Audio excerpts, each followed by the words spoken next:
How's it going, everyone? My name is Steven. I'm the host of the ACC Podcast from Horizon Ventures, bringing you an exciting video today. I've got two individuals on the screen in front of you I'm happy to introduce to you. We've got Adrien, the founder and CEO of Reveel, as well as Sveat, the founder and CEO of Rhuna. What are these two projects? We're about to find out. This is ACC Arena, where these guys are going to be pitching their projects. We're going to be going as fast as we can, putting them to the test, throwing some questions their way, and just really figuring out what these guys are building, what vision they have for the future. So Adrien, Sveat, welcome to the show. How are you guys doing today? Hey, great to be here. Wonderful. So as we mentioned, we're going to get right into it. We're going to go ahead and start with Adrien, if that's all right with you. I've got 3 minutes on the clock. I'll give you kind of a 30-second heads up. I'll probably just put a banner across the screen so that it doesn't interrupt what you're saying. But your 3 minutes begins now. Great. Well, hey, everyone. My name is Adrien Stern. I'm the founder and CEO of Reveel. And we're building the first universal stablecoin ID.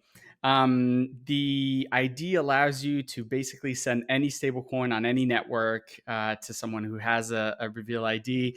They will automatically receive the stablecoin they prefer on their preferred network. So we really enable a unified payment experience on top of all the different stablecoins and all the different blockchains. We're backed by Binance Labs, Outlier Ventures, Moment Ventures, and Horizon, which is why we're excited to be here. Stablecoins are obviously booming. They're eating the $3.2 trillion peer-to-peer payments market. But they're really not so easy to manage, right? They're super fragmented. So there are over 200 different stablecoins on dozens and dozens of networks. And so if you're doing a purely like stablecoin to stablecoin transaction, it can get quite complicated. And we've seen a lot of users who actually are texting with the person they need to send funds to like agree, hey, can I pay you on this network? Can I pay you with this stablecoin, right? And so with PayID, we really abstract all of that so that someone can just tag the recipient, send whatever stablecoins they have, and the recipient receives whatever stablecoin they want to receive. We think this is critical because there will be more and more stablecoins. We're seeing fintechs and big banks announce their stablecoins. They will eventually want their users to hold that specific stablecoin. And so how does a PayPal user who has PYUSD pay a Bank of America user who's holding USD Bank of America, right? This is where PayID comes in. Now, on top of this core infrastructure, we've built our own applications, a peer-to-peer payments app, and an AI-powered payment solution that we're about to launch called Riva AI. And so they leverage PayID and allow for these, universal stablecoin transactions. We already have over 120,000 users processing 150 million in annualized volume. We're onboarding, trying to bring people into stablecoin payments. People can find us on Twitter, on Discord, on Telegram. R3VL_XYZ is our Twitter. And excited to be here and talk more about stablecoins in general. All right. Wow. With time to spare, Adrien, that was an excellent pitch. Really killed it. I don't think you stumbled over a single word. So follow-up question for you as the, founder CEO, how do you get non-crypto creators? You mentioned 120,000, I think, active users. So how do you get non-crypto creators to actually use Reveel over Stripe or PayPal? Yeah, it's a good question. It's really challenging today. I think we're seeing a lot of stablecoin transactions today that are still what's called stablecoin sandwich transactions, which means they start in fiat, like a US dollar, are put on chain by the company where the user is doing that payment. They might move in USDC and then they're converted back to fiat, maybe in Mexican pesos or Brazilian reais, whatever it is. That's pretty common. And the reason for this is it's an easy way to get people to use this technology without them having to know what's under the hood. So that's very common. We think that actually we're going to start moving away from stablecoin sandwich type of transactions as more and more banks have their own stablecoin and incentivize users to maintain those balances, right? And so this is where Reveel comes in. So yes, our focus is on making it easy for end users, especially at our application level, but Pay ID is primarily a developer solution, right? And so we allow developers to offer payment solutions that handle any stablecoin on any network with a simple, like single API integration. Awesome. And one more follow-up question before we throw the mic over to Sveat over there. So prepare your pitch, Sveat. This is your forewarning. You're on deck. So follow-up question for you, Adrien. I guess what makes Reveel defensible if Stripe or PayPal simply add smart contract integration? Yeah, great question. There are a lot of companies that are competing at the orchestration layer, enabling a specific stablecoin to be exchanged into another or even into fiat. And obviously, Stripe has bought Bridge for 1.1 billion pretty recently.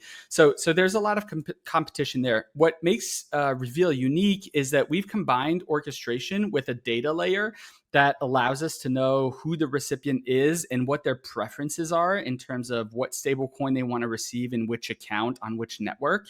And it's the combination of those two things that allow us to really abstract the entire experience for directly for the end user. So I think that's the unique selling proposition there. Great. That's awesome. Very promising, the future of Reveel. Clearly, there's opportunity there to connect, peer to peer, no intermediaries. The great thing about blockchain, but everything that Reveel is kind of stepping in to do seems like there is already a market there for it. You mentioned 120,000 users already. Is that right? Yep. Yeah, exactly. And we have some pretty aggressive growth plans in the coming months. So I'm excited to see how that scales. Awesome. All right. Well, we will put you on the back burner for now. Throw the mic over to Sveat. Are you ready for your 3-minute pitch? Hey. My name is Sveat. I'm the co-founder of let's say, one of the biggest entertainment group in the world. It's naming Untold Group, and we owning a couple of IPs, and this is IPs a couple of festivals. And one of the festival is already top 3 in the world, and we have a one edition in Europe and one edition in Middle East and North Africa. And somehow, because of our needs, we tested, let's say, in the last 10 years of existence, all suppliers that exist, because when you need to running such big events, you need to have like at least 3, 4 suppliers, like one for the access, one for the ticketing, another for the payment, and also another for the data. And it was quite pain for everyone, also for organizer like us and for the attendance. And we decided to create the Rhuna. And most interesting how we created after first edition and first launch of the Rhuna, a lot of organizers come to us and ask it what you are using. And from that point, internal software and infrastructure started to be publicly. And that's why we created white label, i.e. infrastructure for the events management.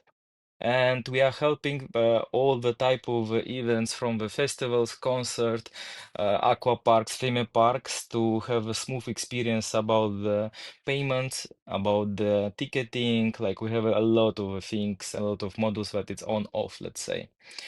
We are backed by the Aptos Labs, by the EVG, CMC Lab, uh, X Ventures, Astra Horizon, and many, many others.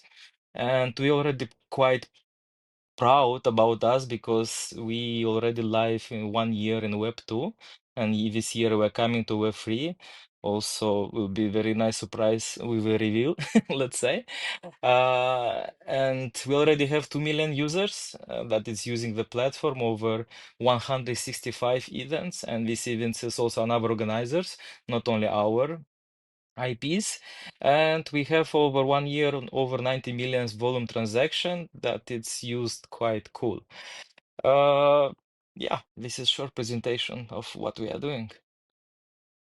All right, awesome. You beat us even to the 30-second heads up there.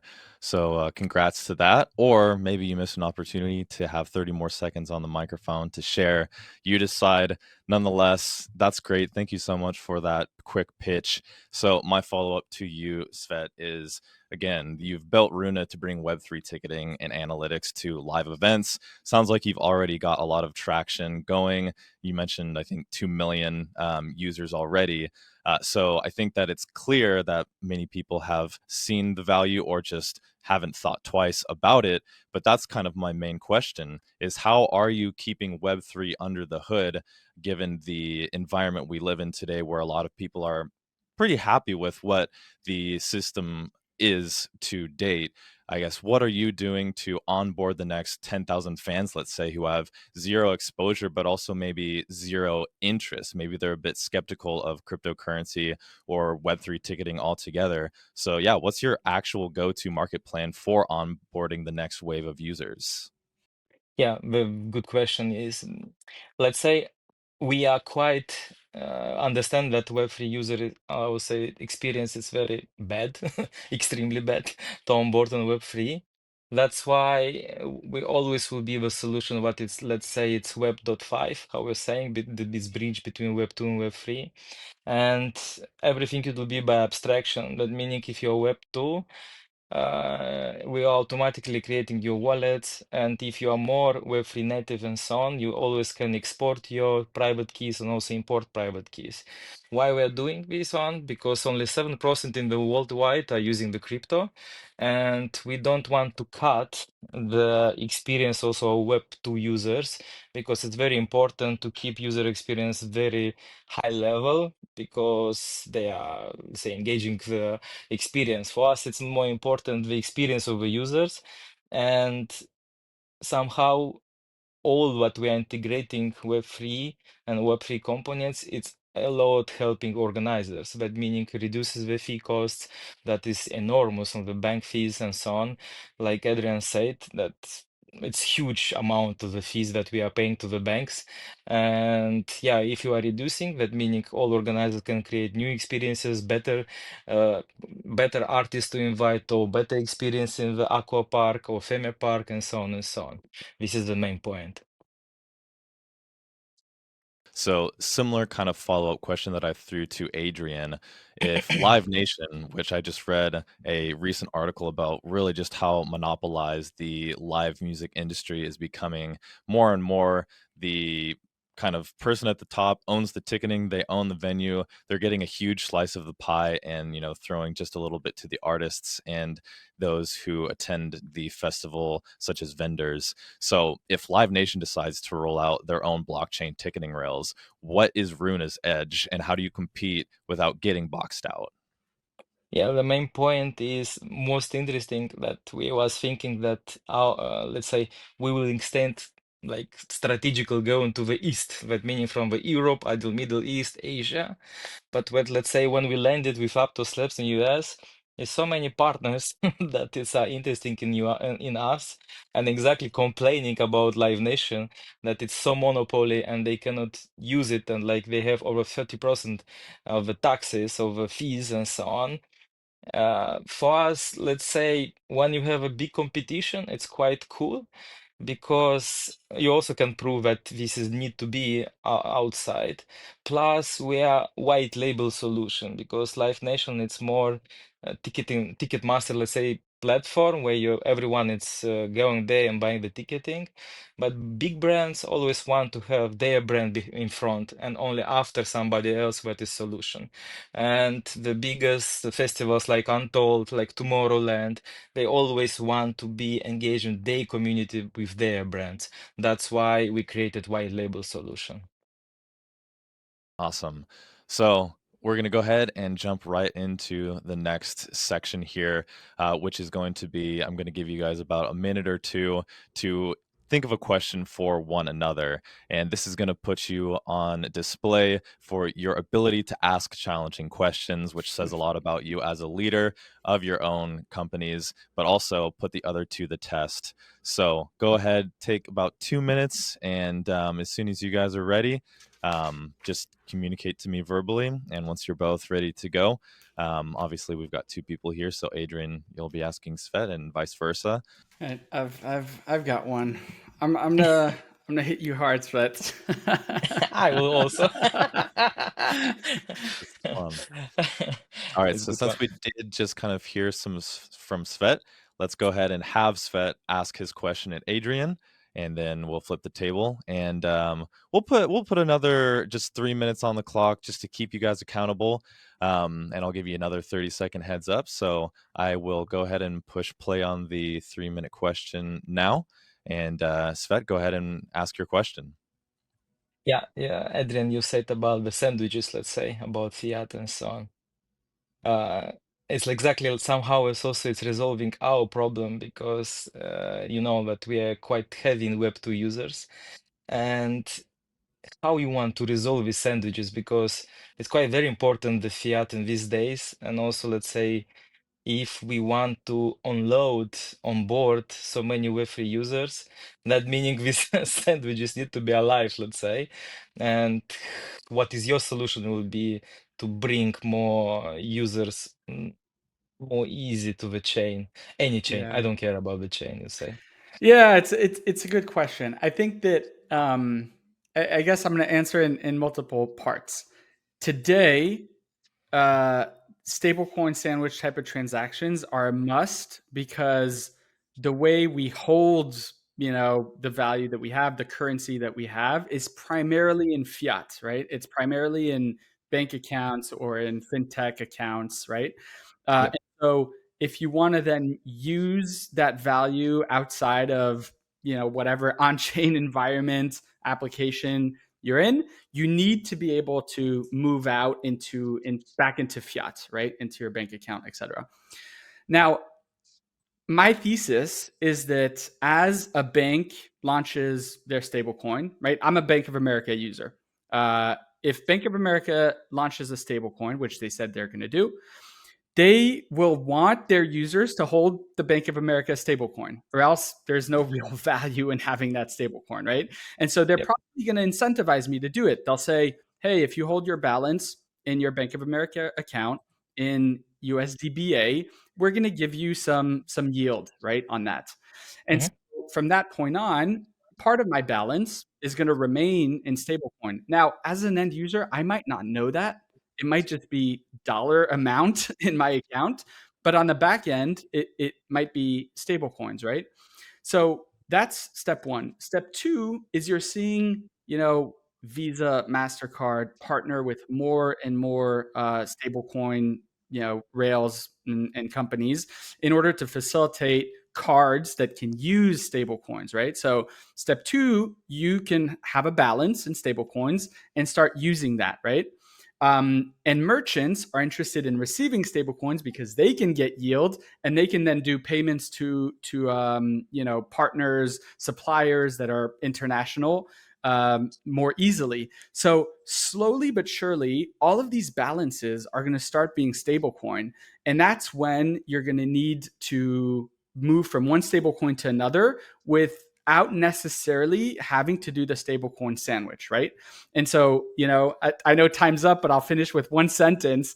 In the Rhuna platform, you might be using a specific stablecoin. The user will want to off ramp from the application to whatever account they have, Bank of America, let's say, and they'll do that. But maybe it'll be from a Rhuna stablecoin to a Bank of America stablecoin, right? It might not be a fiat off ramp. So that's sort of how I see that shaping up in the future. Cool. Sveat, do you have any follow-up questions? Like if you want to speak all the evening, we can do it. Yeah. All Because right, then let's. like I said, we are, let's say, on the good preparation with Adrien and Reveel project, and we are still in a discovery mode, and we have so many questions between us. That's why we can continue Yeah. all the night. We have some very exciting conversations and announcements ahead to work on, Sveat. Love it, guys. So let's go ahead and be punctual about this then, and go ahead and flip the tables for Adrien to put Sveat to the test, see what question he's concocted, and interested and looking forward to hearing Svet's response. Yeah. All right, Svet. So I'm really curious about like in terms of event goers, what are some of the behaviors that you think will change, will be impacted by Web3 or what it enables? And what are some of the behaviors that won't change? And how are you taking that into consideration in like your product and go to market? Mhm. Yeah, I think the main point here, and also we started to speak with more partners that we are onboarded, let's say, to the Rhuna, and these partners were from Web3, that meaning they organize parties, events, side events, and so on.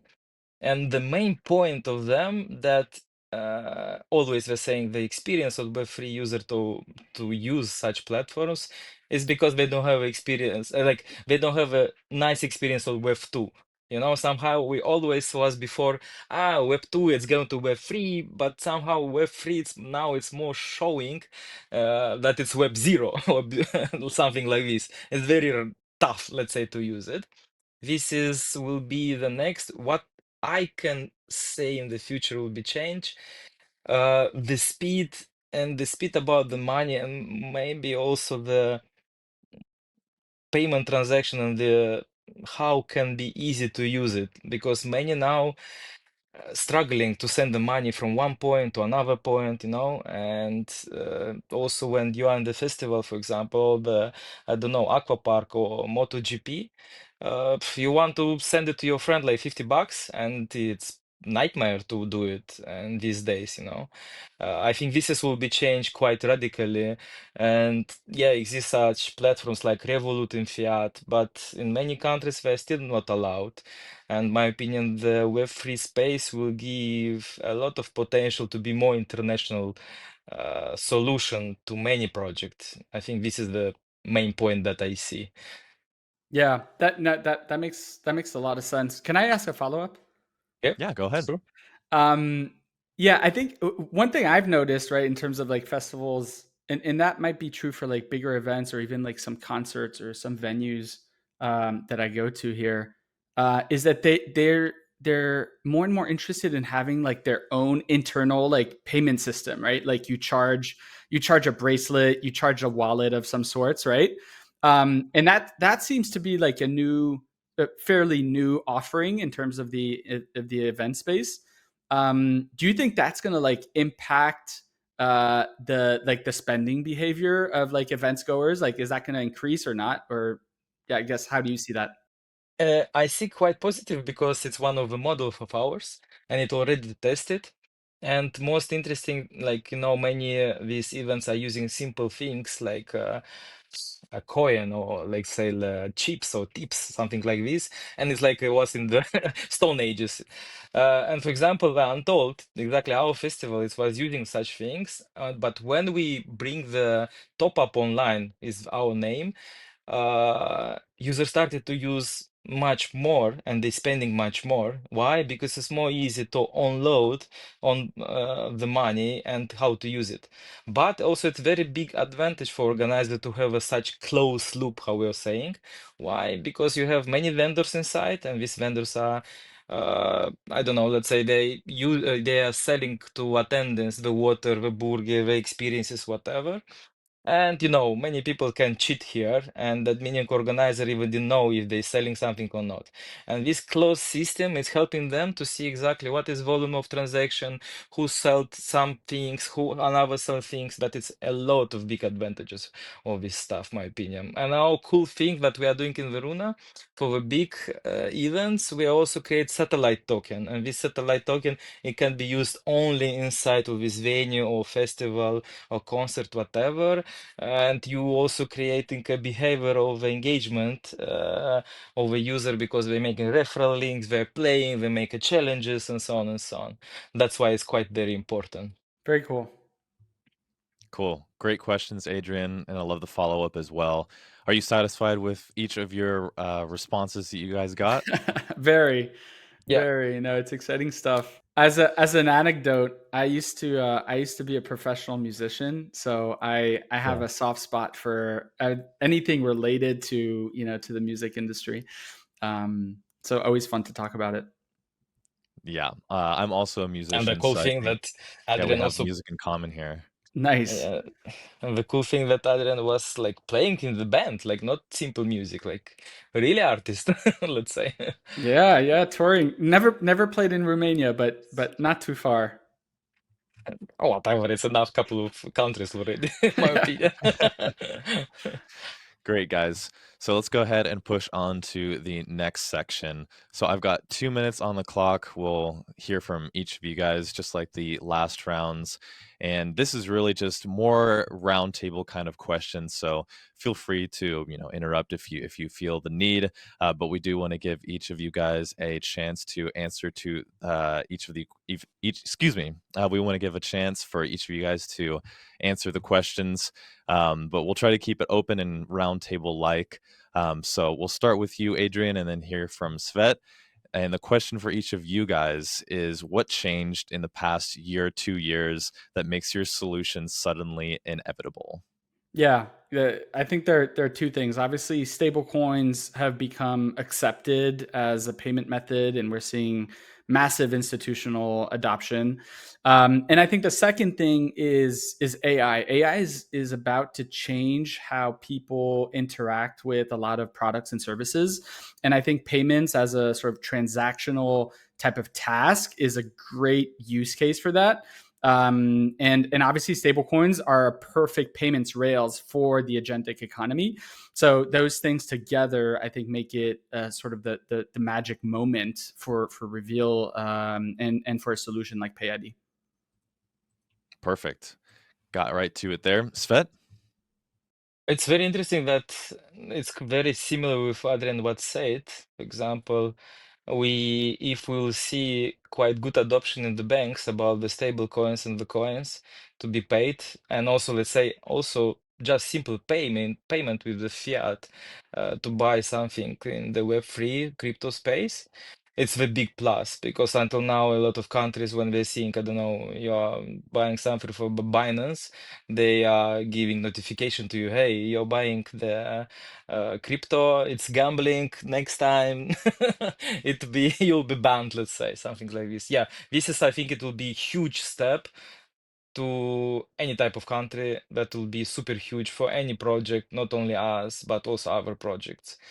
AI, it's also very important for us. Like, let's say, if I would think it like 3, 4 years ago, AI, it was couple of if, let's say, if something, it's outcome. Let's say this is it was AI. Now it's amazing. Also, we are integrated a lot of stuff about predictions and about outcomes, agents. It started to be your software so powerful. Plus, it's so cool that also developers are not spending any more months. They can do it couple of days compared to the months. And most amazing for me when I was hearing from my developers, I don't know, they have a formula and they cannot really solve it. They asking ChatGPT, for example, and they have exactly the formula how they need to structure it. And this is very cool. But let's see where it's going AI because it's European Union is quite outdated and they make a laws over laws and this is also it's making big let's say break on the innovation. Yeah, I don't know. But yeah, this is two things. It's to be game changing, in my opinion. Yeah, I would agree with that sentiment. The emergence of artificial intelligence is something that personally for me caught me by complete surprise. And I am not on the deep technical end, such that you guys are in your positions. Even just as an everyday user of the internet, everything I look at, I was skeptical before, but now with AI, it's not even like just images and videos that we have to be concerned about, but written words from everyday people. And Yeah. it's more and more evident just how clear it is to have a personable and narrative driven approach to really anything you bring to the internet. And my hope is that somehow, whether it be through just nature or intuition, humans figure out ways to really continue to latch on to naturally humanistic content, and we don't fall for call it a trap of ingesting or consuming content from artificial intelligence, thinking that it's from a real human. Lots of conversations we could have around there. Yeah. Um, Yeah, but but here, yeah, you like guys have what something was to say to that, so let's go ahead and hear from you guys.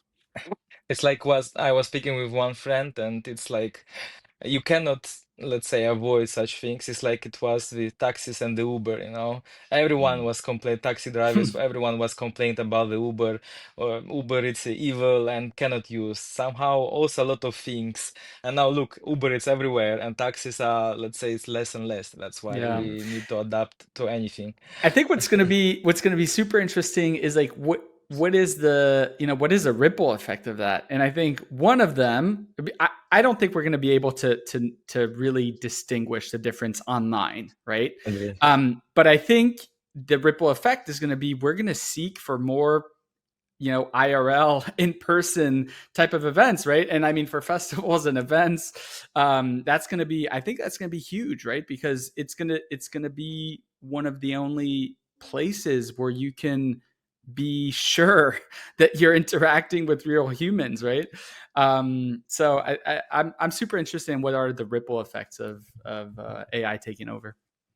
Yeah, but I think it's already hopefully never started. takes over. Go ahead, Svet. Yeah, I think it's already started. If you observed, like Adrien, also in Web3 space, it's more important to meet face to face, and the agreement started to be more and more, let's say, deeply in the face to face than in the online and so on.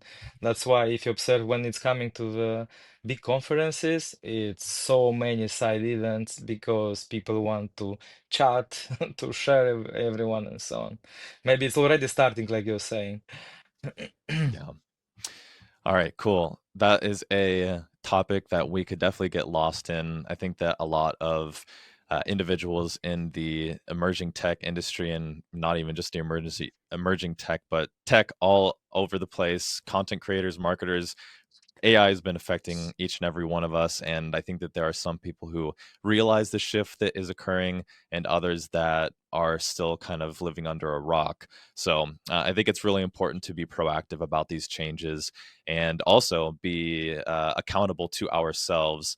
We have websites that we can hop onto in a minute and have the power to alter our relationships, right? Because normally, let's say I'm not a good conversationalist, or I don't have good communication skills, but I'm able to basically increase my ability, and it's a bit fabricated at times. So I think that there's always the opportunity to take the shortcut, but I would encourage each of you guys and everyone listening out there to use artificial intelligence to make you smarter. Don't use AI to replace your brain, but help use AI to help you learn and educate yourself and be a better human, rather than dumbing yourself down, basically committing yourself into the prompts that you put into the AI and just regurgitating that out into the world. So that's a bit of a call to action for everybody.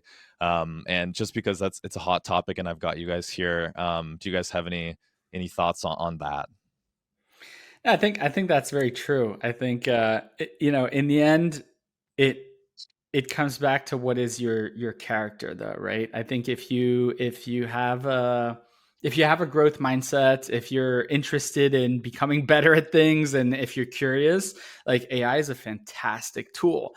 If you're lazy and you just want to get stuff done more quickly, AI is a fantastic tool, right? But it depends like who you are and what you want to get out of it, and you will most likely get something out of it. Yeah. Cool. Yeah. So let's go ahead and jump to the next question here, which is going to kind of throw at you guys a kind of a decision that a lot of individuals are having to, or I would say, kind of some roadblocks or challenges, that is that of user design versus decentralization.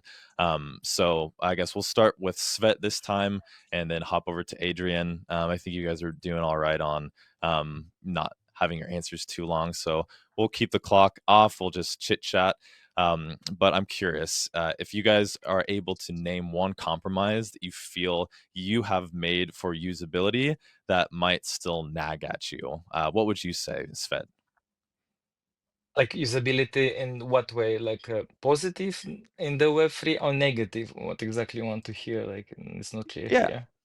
Yeah, so this question is really kind of aimed at challenges that you may have faced when it's come to integrating technologies such as Web3 into a Mhm. traditional Web2 um, system, we'll just call it. So I guess, yeah, what compromises have you had to make that might make the usability a little bit harder to navigate, that might still nag Yeah, at okay, you, or clear. you still are seeking for a kind of a better solution to bridge that gap? Yeah, I think like I'm original ex-Google and exactly user experience team leader was there. And I think, so how I'm thinking and feeling that Web3 is somehow it's very powerful in Web3, but it was created by developers. That meaning the onboarding of the users and so on, it nightmare until now, my opinion. Yeah, a couple of the chains are changing it, but this is the next level how, let's say, the Web2 developers and maybe Web2 user experience designer are integrated in Web3. They will bring the new leg up of the Web3. That meaning how easy it will be used. That meaning it's next leg up of Web3. It's my personal opinion. And this is the biggest challenge of Web3 in this moment, my opinion, because about the payments and so on, yes, it's very clear, it's useful, it's amazing, but also, let's say, if my mother want to send me $10, I think she will kill herself in Web3. All right, awesome. Sorry. So, Adrien, is there a trade-off that you've made for user experience that you're still not fully at peace with? Yeah, I think are there are several, and although I am right there as Svet in terms of prioritizing user experience, I think that what we've looked at Reveal is sort of a combination of two things. One is starting in a bit more sort of centralized way and progressively decentralizing as we find product market fit. Um, but but even though there are obviously elements of what we do and a big part of what we do that's on chain, what are the limitations there? And then the question becomes, who is our initial target user and community? And luckily, we've had at least an initial community that's very crypto native. And so that has allowed us to take some UX shortcuts, if you will, that I would not be comfortable with in terms of a mass market product, but that are fine to start with. And so I think there is a path for founders to navigate that to some degree. Probably a lot harder with products like Rhuna, but luckily for Reveal, we were able to have sort of that process with a more crypto native initial niche, if you will, that allowed us to like initially have transactions that are not gasless, right? Which is obviously not something that can scale, and then being able to implement that as we grow. Awesome. And here, maybe I Yeah, want to mention, I go think ahead. also to the new project that are coming, like for example, like Reveal and Runa, also the chains that we are using, whatever chains, if they are open to help and change their structures, that would also help. Like it's level up everything, my opinion. If they want to help it, then it's new experience, better experience for the user also for the projects to deploy on these chains.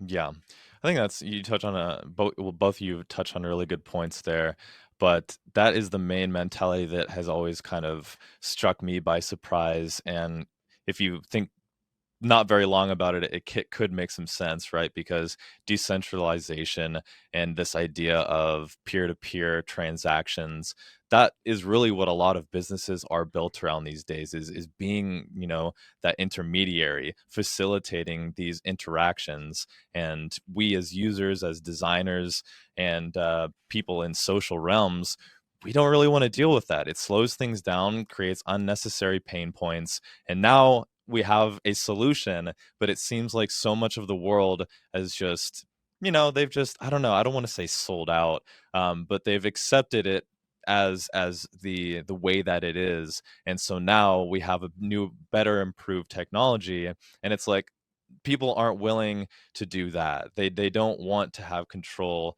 and they don't want to have their transactions and their interactions sent faster, with less time in between. So there's a lot of curiosities that I have, and it's like, does it have to do with big banks losing control and power and money, or what really is? I guess I'll just frame it as a question for each of you guys. What do you guys think is really holding back the Web3 industry as a whole? Do you think there's conspiracy going on? Do you think this is just the natural, phase of new technologies emerging? I guess, Adrien, if you have anything to add there, I'll throw Yeah, it over to you, and then we'll hear from Sveat. I I have an issue with the question itself, and I'll tell you why. I think that Web3 is not an industry. It's a technology, and it's being applied to industries, and you're seeing industries in which we're finally like arriving to product market fit. Payments is a great use case right here, and we're seeing industries where we're still, like we're still figuring out how do we implement blockchain technology. So I would take it sort of vertical by vertical, and then you can figure out, okay, well, what is the real utility that the technology enables, right? And you can do that for payments, you can do that for supply chain, you can do that for the creator economy, and so on and so forth. So that's how I would look at it. Yeah, my point of view, I think the trust in the Web3 is the main barrier to go to the next level. Why? Because it's still high risk asset, let's say, worldwide, and it's still not very well seen by many companies, because when you see couple of I don't know, let's say a couple of people in Web3 not acting like very well and so on, like making scams, and that's why I think still a big gap here to onboard the new users. And one positive thing can, let's say, 10 positive things can be rewrite with one negative stuff. And everyone is speaking, for example, one big scam, I don't know, let's say the Luna, how it was happening, right, a couple of years ago. And if you ask somebody from Web2, they always say, it's scam space. That's why I think I think this is the first barrier for me when I asking the friends or asking the people they go to on board in the Web3. It's my opinion. Great. Yeah. Sorry to offend you with the question there, Adrien, but I think Not at all. you provide really good insight there, and I think that these are a lot of those scripts that we do have to rethink ourselves. And I like how you frame that. It's not an industry; it's just a piece of technology. And I think that is probably, I think you're really speaking to the biggest key to getting this implemented and accepted and used widely. Is think of it as a software update to your iPhone. Once we can figure out a way to make the integration seamless, and truly people don't know per se that they're interacting with Web3, it's just a small adjustment to their workflow. At that point, that's when it really just becomes something natural, integrated. And especially once we have really consistent layers of blockchain, whether they're layer ones or layer twos that are really, making EVM much more usable, scalable, and such.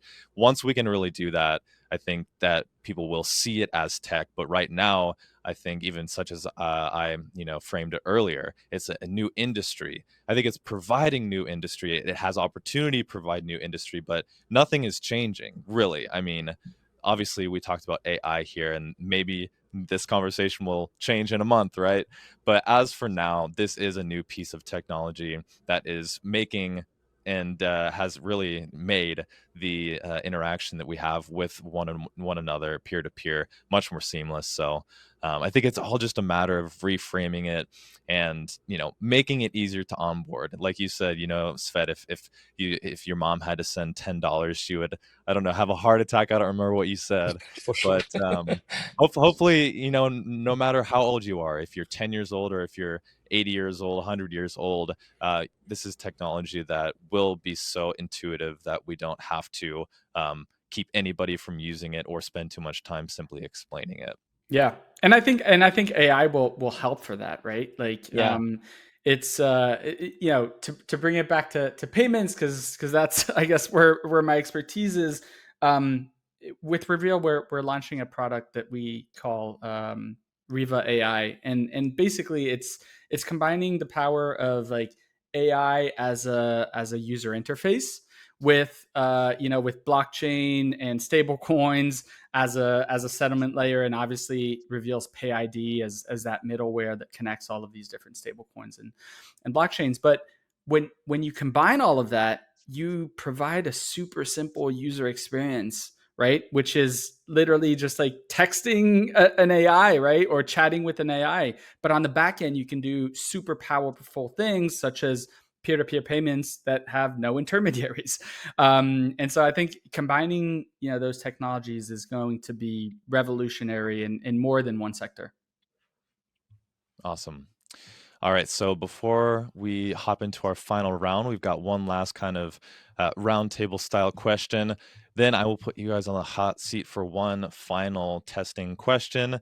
And from that point, we'll go ahead and say our goodbyes. We've been on the mic here for going on an hour now. Definitely want to be respectful for your guys' time. And this has been a lot of fun. So the final question that I have for you guys, kind of a roundtable discussion for us three. I'm going to ask a timeline-based question. I'm going to say a year, but feel free to kind of interject information about your guys' own timelines, where you're at on the process. Maybe a year isn't feasible, so feel free to communicate to us right now, kind of at what point in your growth cycle you would kind of understand or become convinced that you're really winning. So that was kind of the preface. The question is as follows. So kind of as a North Star metric, let's say a year from today or more or less, I guess, for each of you guys, what single stat will tell you guys that you are winning? Adrien, let's go ahead and begin with you. Yeah, it's gonna be user acquisition for us. That's the North Star metric. After all, like we're building a payments network. The more users are in it, the more value there is to every user who takes part, and to every developer who integrates it. So yeah, user acquisition. Awesome. And Svet, what about you? From our side, it's another part. It's organizers, let's say, who are onboarding new technology and want to use it, like by the click, everything. Like how much events, locations, venues are onboarding. This is the goal. And for me also, the goal will be like not our sales team will let's say contact them, but when they will start to contact us and they want to use it. My opinion, this is the super big goal. That meaning it's they want to change a lot of things. All right. So what was the North Star metric? What put a name to it? Organizers, the Okay. the the events organizers of experiences, let's say. Okay, gotcha. So, um, is that like a specific number, like a quantitative data piece, or Quantity, just yeah. kind of Yeah, okay, it's gotcha. quantity. That A that number of meaning, for example, integrations, number of event Got yes, creators it, who got use it. the platform. Yeah. yeah. Understood. All right, guys. So, final question is going to kind of put a final opportunity kind of asking you guys a tough question to see how you respond here. So Adrien, representing Reveel, I understand that I understand that Pay ID moves any stablecoin across any chain without any bridges. So walk us through the specific security layer that prevents a Nomad style bridge exploit from taking every user's funds. Yeah, it's not totally true that it does that without any bridges. We are plugged to bridges on the back end. We're building an orchestration layer that is very much focused on just stable coins, right? And so yeah, we're starting to partner directly with stablecoin issuers with interoperability protocols. And our lead engineer Tirta comes from a smart contract auditing background, so security is very much at the core of our engineering team. And we rely on the security of our liquidity partners as well, whether it's cross-chain protocols from issuers or those interoperability protocols, or for that matter, like canonical bridges that we might plug in the back. So security is obviously critical in crypto in general. I think when it comes to payments specifically, one thing that we do to address this is also make sure we have some degree of redundancy around the different pairs that we have, so that we can make sure that a transaction can go through, even if a specific liquidity partner might be compromised or having any momentary issue. All right, awesome. All right, so Sveat, last question for you has kind of again to do with the seamlessness of using the Web3 interface for people who aren't maybe crypto fans. So what is the exact UX flow that lets a non-crypto fan buy, transfer, and scan an NFT ticket without having to touch gas or seed phrases? Uh, Most interesting that we are solving it already about the scan over your ticketing, because we are using QICs, that meaning the user need to upload the photo and some information. And that meaning when you are coming to the big venues or festivals, we have cameras and they are detecting your faces. And if you are, let's say, owner of this ticket, it's green and it's allowed to enter inside. If it's red, the security is stopping and say, please show me the ticketing and so on. We already solved it, let's say. And about the experience buying, I think also we're quite solved a lot, because we have it's epic when one of our festival, one ticket was resold 120 times, just imagine. And just one guy enjoyed the festival, another guy was scammed. And with this solution marketplace that we have in place for each organizer, we also solve it. Like I said, we are really trying to solve a lot of things in user experience. It's priority for us, and I don't think that we have some now, let's say, bugs that still we need to achieve. Like, we are working, fixing all time. We are listening with clients. We see that their behavior, and we are changing it quite a lot. Awesome. Well, guys, thanks so much for your time. Really, the last question, I'm going to frame it as a opportunity for each of you guys to give a call to action to your audiences, but also give a final push as to why anyone watching this video should be interested, but more importantly, why should they trust you? We've talked about each of your products, but take an opportunity as well. Say something about yourselves as we close out here. Why should anyone care about what you're building? Why should they trust you? And yeah, paint a quick vision for the future. I'll put 3 minutes on the clock for each of you guys just to keep this video trimmed down. Adrien, let's go ahead and begin with you, then we'll throw it over to Sveat. Yeah, sure. Thanks. I mean, with Reveel, we're really building a new type of payment network, one that is rid of any intermediaries, but also one that connects people across silos, right? I think that one of the things that we thought was broken in the current payments landscape is that users are forced to adopt multiple applications, right? Like, to pay someone who uses Venmo, you need to have a Venmo account. To pay someone who uses Revolut, you need to have a Revolut account, right? And so users are siloed within applications. They're siloed within blockchains. They're siloed within stablecoins. And PayID is really the first, decentralized solution that allows you to actually transact with anyone across any network, any stablecoin, and any application that integrates PayID, right? So we're building a totally new type of payment network in that sense. What we're doing on top of that with our applications, our peer-to-peer payments app, and this Riva AI product that we're launching, is that we're building peer-to-peer payments app that leverage this infrastructure so that you can pay anyone who's outside of the application. But we're also rewarding users for how much they contribute to building the network, right? And so I encourage everyone to go to our website, like reveal.id, and learn about Riva AI, the token that we're launching soon related to that, and obviously to create a pay ID so they can have their own universal stablecoin ID. Awesome. And any final bits? You've got about 90 seconds left. Any final bits that you'd like to share about yourself? Any personality that you bring to the table or experience that really suits you for this role? Yeah, sure. I was a musician previously, though, as I said. I founded a record label, and one of the first sort of real issues I had with payments was back in that time when I had to send royalties to artists that I had produced, who were in Jamaica, Chile, UK, etc. Sometimes the royalty checks were smaller than the fee to make the payments, right? Which is insane. And so I always, that always stuck with me. And since then, I've worked at BNP Paribas doing digital transformation. I've worked at Deloitte Digital Ventures, building fintechs for bigger financial institutions. And now I've been in crypto for 7-8 years.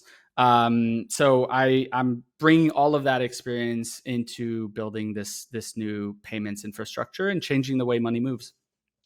I love that. You've really painted a picture what problems Reveal is seeking to solve, not only what the problem is, but how you are already dealing with the solution there and having success in numbers. And from your experience as a producer and traveling artist, seems like you are very well connected globally and have a vision that really will propel Reveal to improve day after day, week after week. So Appreciate thank it. you, Adrien, for sharing that about what you're building and who you are. And now we'll go ahead and throw it over to Sveat.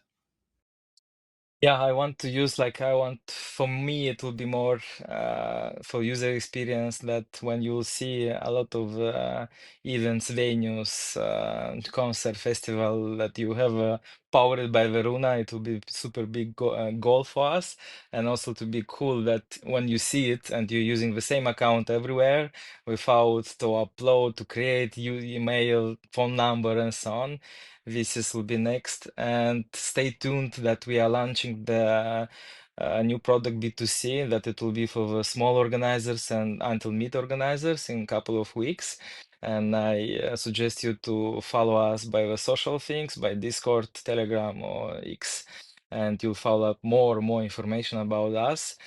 Yeah, and my advice is, let's say, make as much as possible experience to create your life to remember, let's say. And I hope with this our platform and our infrastructure, you like a user can engage this experience of your life, in my opinion. Awesome. And then same kind of question to you. Any final pieces of information that you'd like to share about yourself that really puts you in the prime position to help Runa succeed? Yeah, like my somehow I didn't have another like cool experience like Adrian. I started somehow from the technical university. I was passionate from the school about the technological side. I was Olympic, that meaning some contest of information things and so on. I have a PhD in the technological thing, and I was quite luckily that my first job was at the Google. I learned a lot of user experiences. And for sure, I was super lucky that somehow my ideas of couple of projects was rejected by the Google because it's quite error here there. And I said, okay, fuck it, I will create myself. And from that point, I think my life was changed quite in positive way because we started to create IT company that was poor mobile, and the user experience of a mobile, it's quite shrinked. And we learn a lot of things, and with my co-founders we created the coolest experience in the world, like these festivals. Yeah, I think we are in the right place with experiences from our side. Also, we are excited in entertainment world, and also I think we have a super huge experiences in the user experience and also tech side. And plus, I extremely Web3 native. That meaning I also trading every day and so on. Like I love it, and what is happening in the crypto space, everything I know. Let's say. All right, guys. Well, thank you so much for being a part of the very first ACC Arena. There was a lot of open discussion, and clearly each of you guys are very passionate about the product you are delivering to a market. It's not about just the product, it's about the people that are impacted and lives that are really changed for the better. So thanks again for being here, and looking forward to seeing each of your products continue to grow more users, and this technology of Web3 continues to be integrated from the ground up. So thanks for being here, and we'll see you all in the next one. Thank you. See you. Thank you. Have a good one.